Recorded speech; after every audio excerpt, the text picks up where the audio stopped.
আসসালামু আলাইকুম। ওয়ালাইকুম আসসালাম। আপনি জানেন বাংলাদেশে আদমশুমারি শুরু হয়েছে, তো আপনার পরিবারের সদস্য সংখ্যা কয়জন সেটা আমরা গণনা করতে এসেছি। জি বলেন। জি, আপনার নামটা? দিনমজুর। না মানে আপনার পেশা না, আপনার নাম। আমার নামই দিনমজুর। আপনি কি বিবাহিত? জি।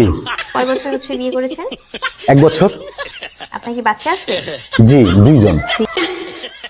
মানে আমি 2 বিয়ে করেছি। ও আচ্ছা। আপনার স্ত্রীর নাম? ছোট জন না বড় জন? বড়জন। কিয়ামত। কিয়ামত। আর ছোটজন? তুফান। ও তুফান। আপনার সন্তানের নাম? ছোট জনেরটা না বড় জনেরটা? কিয়ামত জনেরটা? ঝড়। ঝড়। আর তুফানেরটা? সিডর। সিডর। জি, আপনার মূল্যবান সময় দেওয়ার জন্য আপনাকে ধন্যবাদ। ভাল লাগবে না? না না না, আর কিছু লাগবে না। আর কিছু লাগলে নিয়ে যান। না না, তাহলে একটু ভিতরে আসেন, চা খেয়ে যান। এখানে বেশিক্ষণ থাকলে সমস্যা আছে।